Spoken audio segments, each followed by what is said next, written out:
तदा प्रभृति उन्मदनः पितुर्गृहे ललाटिका चन्दनधूसर अलका न जातु बाला लभते स्म निर्वर्तिः तुषार संघात शिला तलेषु। अब कहा है कि जब से भगवान कामदेव की धनुष ने इसके हृदय पर चोट की है तब से लेकर के, तो तदा प्रवृत्ति यानी तब से, उन्मदा यानी उत्कृष्ट मदन वाली यानी उत्कृष्ट काम प्रवृत्ति वाली यह कौन, पितुर्ग्रही पिताजी के घर पे ललाटिका चंदन ललाट पर लगाए हुए चंदन से धूसर अलका यानी कि भूरे रंग के बालों वाली यह पार्वती न निवृत्ति लभती अस्मै,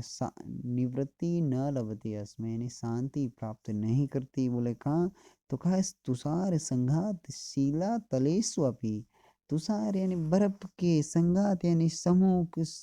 से युक्त शिला तलेषु यानी कि यह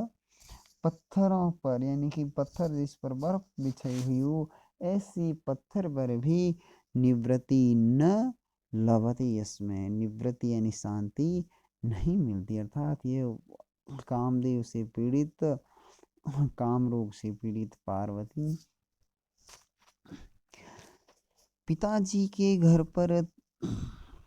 बर्फ के समूह से सटी हुई शिला के ऊपर भी शांति प्राप्त नहीं करती। तो कहा है तदा यानी तब से लेकर के यह बाला यानी कि नव यौवना उन्मदना उत्कृष्ट मदन वाली तथा ललाटिका चंदन धूसर अलगा, तो ललाट पर लगाए हुए चंदन से भूरे बालों वाली यह पार्वती पितुर्ग्रहे पिताजी के घर पर तुषार संघात शिला तलेषु अपि, बर्फ बिछाई हुई शिलाओं पर भी निवृत्ति न लभते इसमें निवृत्ति प्राप्त नहीं करती थी। अथ उपात वर्णे चरिते पिनाकिन स वाष्पकंठ स्खलिते पदैरियम अनेक से किन्नर राजकन्यकार वनांत संगीत सखीर अरोदयत। अब उस प्रकार से यह भगवान शंकर के प्रति उत्कृष्ट प्रेम वाली पार्वती पिनाकिना उपात वर्णे चरित, भगवान शंकर के चरित्र का जब भी वर्णन किया जाता था तो स वाष्पकंठ स्खलितैर पदै, स वाष्प यानी कि रुंधे हुए गले से स्खलितैर पदैर, स्खलितैर पदै यानी कि कुछ कुछ छोड़ती हुई शब्दों के द्वारा, यम यानी इसने, अनेक से इसको, अनेक से यानी अनेक बार, किन्नर राजकन्यका किन्नरों की स्त्रियां, वनांत सखांत वनांत संगीत सखीर अरोदयत, वन में निवास करने वाली इसकी जो किन्नर राजकन्यका है यानी कि किन्नर राजाओं की स्त्रियां हैं वो ऐसी इसकी सहेलियां अरोदयत यानी बहुत बार इसके साथ साथ रोती थी।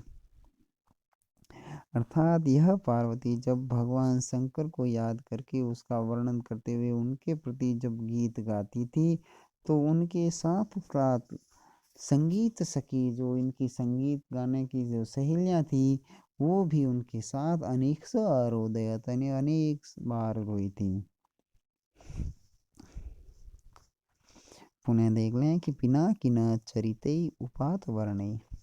भगवान शंकर के चरित्र का वर्णन करते हुए इयम यानी यह पार्वती सवाष्पकंठ स्खलितैर पदैर, रुंधे हुए गलों के द्वारा, स्खलितैर पदै यानी कुछ कुछ पदों के द्वारा, जब यह वनांत संगीत सखी वन के में निवास करने वाली संगीत की सहेली किन्नर राजकन्यकाएं यानी कि किन्नर राजाओं की स्त्रियों के साथ भगवान शंकर का वर्णन करती हुई अनेक सरोदयत यानी अनेक बार रोई थी। त्रिभाग शेषासु निशासु च क्षणं निमील्य नेत्रे सहसा व्यबुध्यत क्व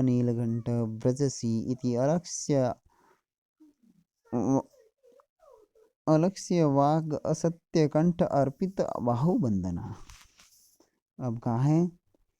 कि त्रिभाग से सासु निसासु, जब रात के 3 भाग बच जाते थे, 8 पैरों ये 3 भाग बच जाते थे, ऐसी